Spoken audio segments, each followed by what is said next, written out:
ನಾನಿಲ್ಲಿ ಕೇವಲ 3 ಈರುಳ್ಳಿಯನ್ನ ಬಳಸಿ ಮಂಚೂರಿ ಮಾಡೋದು ಹೇಗೆ ಅಂತ ನಿಮ್ಮೆಲ್ರಿಗೂ ತೋರಿಸ್ಕೊಡ್ತಾ ಇದ್ದೀನಿ. ನಮಸ್ತೆ, welcome back to Vani Dev's kitchen ಅಂತ ಹೇಳ್ತಾ ಇವತ್ತಿನ ಹೊಸ ವಿಡಿಯೋವನ್ನ ನಾವು ಸ್ಟಾರ್ಟ್ ಮಾಡೋಣ. ಈರುಳ್ಳಿಯ ಮಂಚೂರಿ ತುಂಬಾನೇ ರುಚಿಯಾಗಿರುತ್ತೆ. ಬನ್ನಿ ಹಾಗಿದ್ರೆ ಹೇಗ್ ಮಾಡೋಣ ಅಂತ ಚೆಕ್ ಮಾಡೋಣ. ನಾನಿಲ್ಲಿ 3 ದೊಡ್ಡ ಈರುಳ್ಳಿಯನ್ನ ತಗೊಂಡು ಸಣ್ಣದಾಗಿ ಹೆಚ್ಕೊತಾ ಇದ್ದೀನಿ. ಮೀಡಿಯಂ ಸೈಜ್ ಈರುಳ್ಳಿ ಆದ್ರೆ ನೀವೊಂದು 5 ಈರುಳ್ಳಿಯನ್ನ ತಗೊಂಡ್ರೆ ಸಾಕಾಗುತ್ತೆ.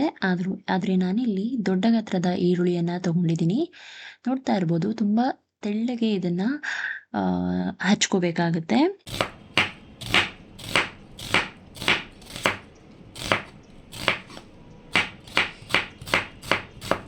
ತೆಳ್ಳಗೆ ಹಚ್ಕೊಂಡಾದ್ಮೇಲೆ ಇದನ್ನ ಸ್ವಲ್ಪ ಪುಡಿ ಪುಡಿಯಾಗಿ ಕೈಯಲ್ಲೇ ನಾವು ಅದನ್ನ ಉದುರಿಸಿ ಇಟ್ಕೋಬೇಕಾಗತ್ತೆ.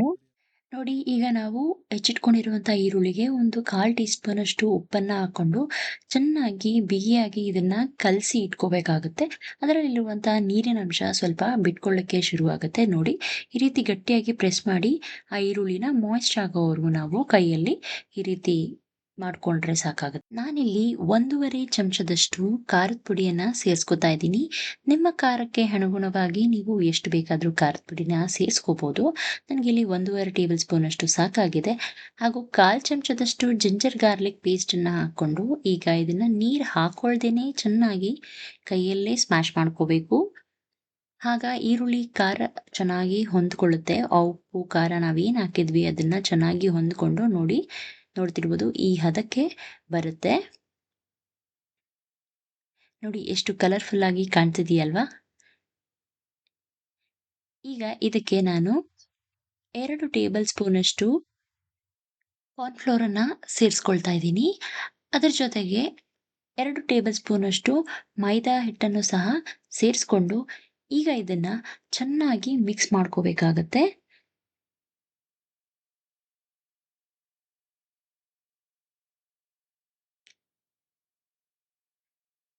ಯಾವುದೇ ಕಾರಣಕ್ಕೂ ಇದಕ್ಕೆ ನೀರನ್ನ ಬಳಸೋ ಅಗತ್ಯ ಇಲ್ಲ. ಯಾಕಂದ್ರೆ ನಾವು ಮಂಚೂರಿ ಮಾಡೋದ್ರಿಂದ ಹಿಟ್ಟು ಆದಷ್ಟು ಹದವಾಗಿ ಇರ್ಬೇಕಾಗತ್ತೆ. ನೋಡ್ತಾ ಇದ್ದೀರಾ ಅಲ್ವಾ? ಕಲಿಸ್ತಾ ನಿಮ್ಗೆ ಹಿಟ್ಟು ಈ ಹದಕ್ಕೆ ಬರುತ್ತೆ.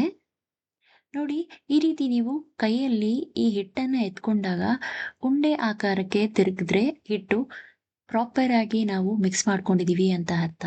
ನೋಡ್ತಾ ಇದ್ದೀರಲ್ಲ? ಇದನ್ನ ಯಾವುದೇ ಕಾರಣಕ್ಕೂ ಜಾಸ್ತಿ ಗಟ್ಟಿಯಾಗಿ ಹಿಂಡ್ಕೋಬಾರ್ದು ಹಿಟ್ಟನ್ನ. ಆದಷ್ಟು ಸ್ವಲ್ಪ ಸಾಫ್ಟ್ ಆಗಿ ಹಿಟ್ಟನ್ನ ರೌಂಡ್ ಶೇಪಲ್ಲಿ ಮಾಡಿ ಇಟ್ಕೋಬೇಕಾಗತ್ತೆ. ನೀವು ನೋಡ್ತಿದ್ದೀರಾ ನಾನು ಅದೇ ರೀತಿ ಎಲ್ಲಾ ಉಂಡೆಗಳನ್ನ ಮಾಡಿ ಪ್ಲೇಟಿಗೆ ಇಟ್ಕೊಳ್ತಾ ಇದ್ದೀನಿ. ಜಾಸ್ತಿ ಪ್ರೆಸ್ ಮಾಡೋ ಅವಶ್ಯಕತೆ ಇಲ್ಲ. ಯಾಕಂದ್ರೆ ನಾವು ಈರುಳ್ಳಿನ ಡೀಪ್ ಫ್ರೈ ಮಾಡ್ಬೇಕಾದ್ರೆ ಚೆನ್ನಾಗಿ ಒಳಗಡೆ ಎಲ್ಲ ಬೇಯಬೇಕು. ಹಾಗಾಗಿ ಎಣ್ಣೆಯಲ್ಲಿ ಕಾಯ್ಲಿಕ್ಕೆ ಇಟ್ಟಿದ್ದೀನಿ. ಇದು ಸ್ವಲ್ಪ ಮೀಡಿಯಮ್ ಆಗಿ ಚೆನ್ನಾಗಿ ಎಣ್ಣೆ ಕಾದ್ಮೇಲೆ ಇದಕ್ಕೆ ನಾವು ಮಾಡಿಟ್ಟಂತ ಮಂಚೂರಿ ಬಾಲ್ಸ್‌ಗಳನ್ನ ಆಡ್ ಮಾಡ್ತಾ ಹೋಗ್ತಾ ಇದ್ದೀನಿ ನೋಡಿ. ನೀವು ಮಂಚೂರಿಯನ್ನ ಆದಷ್ಟು ಸ್ವಲ್ಪ ಮೀಡಿಯಂ ಫ್ಲೇಮಲ್ಲೇ ಚೆನ್ನಾಗಿ ಫ್ರೈ ಮಾಡ್ಕೋಬೇಕಾಗತ್ತೆ. ಒಳಗಡೆ ಹಿಟ್ಟು ಚೆನ್ನಾಗಿ ಬೇಯಬೇಕು. ಹಾಗೆ ಹೊರಗಡೆ ಮಂಚೂರಿ ಅನ್ನೋದು ಕ್ರಿಸ್ಪಿಯಾಗಿ ಬರಬೇಕು. ಆದ್ದರಿಂದ ಹೇಳ್ತಾ ಇದ್ದೀನಿ. ನೋಡ್ತಾ ಇದ್ದೀರಲ್ಲ, ಡೀಪ್ ಫ್ರೈ ಮಾಡ್ತಾ ಮಂಚೂರಿಯನ್ ತುಂಬಾ ಚೆನ್ನಾಗಿ ಕಲರ್ ಚೇಂಜ್ ಆಗ್ತಿದೆ. ಇದು ಸ್ವಲ್ಪ ಗೋಲ್ಡನ್ ಬ್ರೌನ್ ಆಗೋವರೆಗೂ ಚೆನ್ನಾಗಿ ಡೀಪ್ ಫ್ರೈ ಮಾಡ್ಕೊಂಡ್ರೆ ತುಂಬಾನೇ ಚೆನ್ನಾಗಿರುತ್ತೆ. ಯಾಕಂದ್ರೆ ನಾವು ಮಂಚೂರಿ ತಿನ್ಬೇಕಾದ್ರೆ ಸ್ವಲ್ಪ ಕ್ರಿಸ್ಪಿ ಆಗಿದ್ರೇನೆ ಟೇಸ್ಟ್ ಚೆನ್ನಾಗಿರೋದು. ನೋಡ್ತಾ ಇದ್ದೀರಾ ಅಲ್ವಾ? ಈರುಳ್ಳಿ ಮಂಚೂರಿ ಎಷ್ಟು ಚೆನ್ನಾಗಿ ಫ್ರೈ ಆಗಿದೆ ಅಂತ ಹೇಳಿ. ಇನ್ನು ಯಾರೆಲ್ಲ ನನ್ನ ಚಾನೆಲ್‌ಗೆ ಸಬ್ಸ್ಕ್ರೈಬ್ ಆಗಿಲ್ವೋ ಅವರೆಲ್ಲ ಈ ಕೂಡಲೇ ಸಬ್ಸ್ಕ್ರೈಬ್ ಮಾಡ್ಕೊಳ್ಳಿ. ಹಾಗೂ ಪಕ್ಕದಲ್ಲಿ ಇರುವ ಬೆಲ್ ಐಕಾನ್ ಅನ್ನ ಪ್ರೆಸ್ ಮಾಡೋದನ್ನ ಮರಿಬೇಡಿ. ಆಗಷ್ಟೇ ನಾನು ಮಾಡುವ ಎಲ್ಲ ವಿಡಿಯೋಗಳ ಅಪ್ಡೇಟ್ಸ್ ನಿಮಗೆ ಲಭ್ಯವಾಗುತ್ತೆ. ನೋಡಿ, ಎಷ್ಟು ಕ್ರಿಸ್ಪಿಯಾಗಿ ಚೆನ್ನಾಗಿ ಬಂದಿದೆ ಅಲ್ವಾ? ಈಗ ಉಳಿದಿರುವಂತಹ ಹಿಟ್ಟನ್ನು ಮತ್ತೆ ಇದೇ ರೀತಿ ಮಂಚೂರಿ ಬಾಲ್ಸ್‌ಗಳನ್ನಾಗಿ ಮಾಡಿ ನಾನು ಡೀಪ್ ಫ್ರೈ ಮಾಡಿ ಪಕ್ಕದಲ್ಲಿ ಇಟ್ಕೊಳ್ತಾ ಇದ್ದೀನಿ. ನೋಡ್ತಾ ಇದ್ದೀರಲ್ಲ, ಮಂಚೂರಿ ರೆಡಿ ಆಗಿ ಹೋಯ್ತು. ಈಗ ಒಳಗಡೆ ನೋಡಿ ಹಿಟ್ಟು ಎಷ್ಟು ಚೆನ್ನಾಗಿ ಬೆಂದಿದೆ ಅಂತ ಹೇಳಿ. ಹೊರಗಡೆ ತುಂಬಾ ಕ್ರಿಸ್ಪಿಯಾಗಿ ಬಂದಿದೆ. ಈ ರೀತಿ ಮಂಚೂರಿ ಮಾಡಿದ್ರೆ ಅಂತೂ ತುಂಬಾನೇ ಟೇಸ್ಟಿಯಾಗಿರುತ್ತೆ ಫ್ರೆಂಡ್ಸ್. ಈಗ ನಾನಿಲ್ಲಿ 1 ಕಪ್ಪಲ್ಲಿ ಅರ್ಧ ಕಪ್ಪಷ್ಟು ನೀರನ್ನ ತಗೊಂಡು ಅದಕ್ಕೆ 1 ಟೇಬಲ್ ಸ್ಪೂನ್ ಅಷ್ಟು ಕಾರ್ನ್‌ಫ್ಲೋರ್ ಅನ್ನ ಹಾಕಿ ಚೆನ್ನಾಗಿ ಈ ರೀತಿ ಮಿಕ್ಸ್ ಮಾಡಿ ಇದನ್ನ ಸೈಡಲ್ಲಿ ಇಟ್ಕೊಳ್ಳೋಣ. ಈಗ ಒಂದು ಕಡಾಯಿಗೆ 3 ರಿಂದ 4 ಟೇಬಲ್ ಸ್ಪೂನ್ ಅಷ್ಟು ಎಣ್ಣೆಯನ್ನ ಹಾಕೊಂಡು ಇದಕ್ಕೆ ಹೆಚ್ಚಿಟ್ಕೊಂಡಿರುವಂತಹ ಬೆಳ್ಳುಳ್ಳಿಯನ್ನ ಸೇರಿಸ್ಕೊತಾ ಇದ್ದೀನಿ. ಅರ್ಧ ಹುಳ್ಳು ಬೆಳ್ಳುಳ್ಳಿಯನ್ನ ಯೂಸ್ ಮಾಡ್ತಾ ಇದ್ದೀನಿ. ಹಾಗೂ ಸಣ್ಣದಾಗಿ ಹೆಚ್ಚಿಟ್ಕೊಂಡಿರುವಂತಹ ಶುಂಠಿ ಅಂದ್ರೆ ಒಂದು ಅರ್ಧ ಇಂಚು ಶುಂಠಿಯಷ್ಟು ಈ ರೀತಿ ಚೆನ್ನಾಗಿ ಚಾಪ್ ಮಾಡಿ ಇಟ್ಕೊಂಡು ಇದನ್ನ ರೋಸ್ಟ್ ಆಗೋವರೆಗೂ ಬಿಡಬೇಕು. ಸ್ವಲ್ಪ ಕಲರ್ ಚೇಂಜ್ ಆಗಬೇಕು. ಹಾಗೂ ಇದಕ್ಕೆ ಒಂದು 3 ಹಸಿಮೆಣಸಿನಕಾಯಿ ಸಣ್ಣದಾಗಿ ಹೆಚ್ಚಿಕೊಂಡು ಇದರ ಜೊತೆ ಸೇರಿಸ್ಕೋಬೇಕು. ಇಲ್ಲಿ ಗಮನದಲ್ಲಿಟ್ಕೋಬೇಕಾಗಿರೋದು ಏನಂದ್ರೆ ನಾವು ಹಿಟ್ಟಿಗೆ ಖಾರದ ಪುಡಿ ಹಾಕೊಂಡಿರ್ತೀವಿ. ಸೊ ಆದಷ್ಟು ನೋಡಿಕೊಂಡು ಖಾರನ ನೀವು ಹಸಿಮೆಣಸಿನಕಾಯಿ ನೀವಿಲ್ಲಿ ಸೇರಿಸ್ಕೋಬೇಕಾಗತ್ತೆ. ಒಂದು ಅರ್ಧ ಈರುಳ್ಳಿಯಷ್ಟು ಸಣ್ಣದಾಗಿ ಚಾಪ್ ಮಾಡಿಕೊಂಡು ಇದರ ಜೊತೆ ಆ್ಯಡ್ ಮಾಡ್ಕೊಳ್ತಾ ಇದ್ದೀನಿ. ಇದನ್ನು ನಾವೀಗ ಲೋ ಫ್ಲೇಮಲ್ಲಿ ಇಟ್ಕೊಂಡು ಚೆನ್ನಾಗಿ ರೋಸ್ಟ್ ಮಾಡ್ಕೋಬೇಕಾಗತ್ತೆ. ಈಗ ಇಲ್ಲಿ ಈರುಳ್ಳಿ, ಬೆಳ್ಳುಳ್ಳಿ, ಶುಂಠಿ ಹಾಗೂ ಹಸಿಮೆಣಸಿನಕಾಯಿ ಏನು ನಾವು ಹಾಕ್ಕೊಂಡಿದ್ವಿ ರೋಸ್ಟ್ ಮಾಡ್ಕೊಳ್ಲಿಕ್ಕೆ, ಇದು ರೋಸ್ಟ್ ಆಗ್ತಿದ್ದಂತೆ ಸ್ವಲ್ಪ ಮೀಡಿಯಂ ಫ್ಲೇಮನ್ನ ಇಟ್ಕೊಂಡು ಇದಕ್ಕೆ ನಾವು 1/4 ಚಮಚದಷ್ಟು ಉಪ್ಪನ್ನ ಸೇರಿಸ್ಕೊತಾ ಇದ್ದೀನಿ.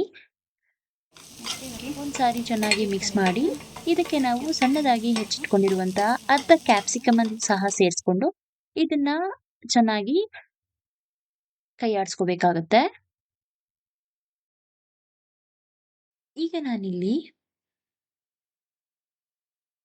1 ಚಮಚದಷ್ಟು ಚಿಲ್ಲಿ ಸಾಸನ್ನ ಸೇರಿಸ್ಕೊತಾ ಇದ್ದೀನಿ. ಹಾಗೆ 2 ಚಮಚದಷ್ಟು ಸೋಯಾ ಸಾಸನ್ನು ಸಹ ಸೇರಿಸ್ಕೊತಾ ಇದ್ದೀನಿ. ನಾವು ಈ ಸಾಸ್ಗಳನ್ನ ಆ್ಯಡ್ ಮಾಡಬೇಕಾದ್ರೆ ಫ್ಲೇಮ್ನ ಸ್ವಲ್ಪ ಲೋ ಅಲ್ಲಿ ಇಟ್ಕೋಬೇಕಾಗತ್ತೆ. ಹೈಯಲ್ಲಿ ಇಟ್ಕೊಂಡ್ರೆ ಏನಾಗುತ್ತೆ ಅಂತಂದ್ರೆ ತಳ ಸೀದು ಅರೋಮಾ ಚೆನ್ನಾಗಿ ಬರಲ್ಲ. ಆ ಸಾಸ್ಗಳ ಅರೋಮಾ ಅಷ್ಟು ಚೆನ್ನಾಗಿ ಬರಲ್ಲ ಮಂಚೂರಿಯನ್ಗೆ. ಹಾಗಾಗಿ ಸೊ ಇಲ್ಲಿ 1 ಟೇಬಲ್ ಸ್ಪೂನ್ ಅಷ್ಟು ವಿನೆಗರನ್ನು ಸಹ ಹಾಕೊಂಡು 1 ಟೀ ಸ್ಪೂನ್ ಅಷ್ಟು ಟೊಮ್ಯಾಟೊ ಕೆಚಪ್ ಅನ್ನು ಹಾಕೋಬಹುದು. ಒಂದು ವೇಳೆ ನಿಮ್ಮ ಹತ್ರ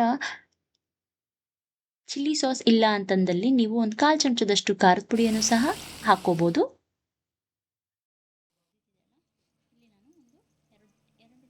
ಈಗ ನೋಡಿ ಸಾಸ್ಗಳ ಮಸಾಲೆ ಚೆನ್ನಾಗಿ ರೆಡಿಯಾಗಿದೆ. ಇದಕ್ಕೆ ನಾವೀಗ ಒಂದು 3 ಟೇಬಲ್ ಸ್ಪೂನ್ ಅಷ್ಟು ನೀರನ್ನ ಹಾಕೊಂಡು ಸ್ವಲ್ಪ ಇದನ್ನ ಲೈಟಾಗಿ ಕುದಿಲಿಕ್ಕೆ ಬಿಡಬೇಕಾಗತ್ತೆ. ಆದಷ್ಟು ಕೈ ಆಡಿಸ್ತಾನೆ ಇರಬೇಕು. ಯಾವುದೇ ಕಾರಣಕ್ಕೂ ಕೈ ಆಡಿಸದೇ ಇರಬಾರ್ದು. ನೋಡಿ ಈ ರೀತಿ ಕುದ್ದಿದೆ. ಈಗ ನಾವಿದಕ್ಕೆ ನಾವು ಮಾಡಿಟ್ಕೊಂಡಿರುವಂತಹ ಕಾರ್ನ್‌ಫ್ಲೋರ್ ಮಿಕ್ಸ್ಚರ್ ಏನಿದೆ ಅದನ್ನ ಫ್ಲೇಮನ್ನ ತುಂಬಾ ಲೋ ಅಲ್ಲಿ ಇಟ್ಕೊಂಡು ಈ ಕಾರ್ನ್‌ಫ್ಲೋರ್ ಮಿಕ್ಸ್ಚರ್‌ನ ಆ್ಯಡ್ ಮಾಡ್ಕೊಂಡು ಚೆನ್ನಾಗಿ ಮಿಕ್ಸ್ ಮಾಡ್ಕೋತಾ ಇದ್ದೀನಿ. ನೋಡಿ ನನಗೆ ಈ ಹದಕ್ಕೆ ಬಂದಿದೆ. ನಾವೀಗ ಈ ಮಸಾಲೆ ರೆಡಿ ಆಗಿದೆ ಮಂಚೂರಿ ಆ್ಯಡ್ ಮಾಡ್ಕೊಳ್ಳಿಕ್ಕೆ. ಸೊ ಇದಕ್ಕೆ ನಾವು ಮಾಡ್ಕೊಂಡಿಟ್ಟಿರುವಂತಹ ಮಂಚೂರಿ ಬಾಲ್ಸ್‌ಗಳನ್ನ ನಾನು ಸೇರಿಸ್ಕೊತಾ ಇದ್ದೀನಿ ಫ್ರೆಂಡ್ಸ್. ನೋಡ್ತಾ ಇದ್ದೀರಲ್ವಾ ಎಷ್ಟು ಕಲರ್‌ಫುಲ್ ಆಗಿ ಕಾಣ್ತಿದೆ ಅಂತ. ಮನೆಯಲ್ಲಿ ಎಷ್ಟು ಸುಲಭವಾಗಿ ನಾವು ಮಾಡ್ಕೋಬಹುದು. ನೋಡಿ ಈಗ ಫ್ಲೇಮನ್ನ ಹೈಯಲ್ಲಿ ಇಟ್ಕೊಂಡು ನಾವು ಹಾಕೊಂಡಿರುವಂತಹ ಮಂಚೂರಿ ಬಾಲ್ಸ್‌ಗಳಿಗೆ ಚೆನ್ನಾಗಿ ಟಾಸ್ ಮಾಡ್ಕೊಂಡು ಪ್ಯಾನನ್ನ ಈ ರೀತಿ ಚೆನ್ನಾಗಿ ಮಿಕ್ಸ್ ಮಾಡ್ಕೊಂಡ್ರೆ ನೋಡಿ ಈರುಳ್ಳಿ ಮಂಚೂರಿ ಸುಲಭವಾಗಿ ರೆಡಿ ಆಗೇ ಹೋಯ್ತು. ಮನೆಯಲ್ಲಿ ನಾವು ಎಷ್ಟು ಚೆನ್ನಾಗಿ ಮಾಡ್ಕೋಬೋದಲ್ವಾ? ಕಲರ್ ಉಪಯೋಗಿಸ್ದೇನೆ ನಮಗೆ ಹೆಲ್ದಿ ವರ್ಷನಲ್ಲಿ ನಾವು ಈ ರೀತಿ ಮಾಡ್ಕೊಂಡು ತಿನ್ನೋದ್ರಿಂದ ನಮ್ಮ ಹೆಲ್ತ್ ಕೂಡ ಅಷ್ಟೇ ಚೆನ್ನಾಗಿರುತ್ತೆ.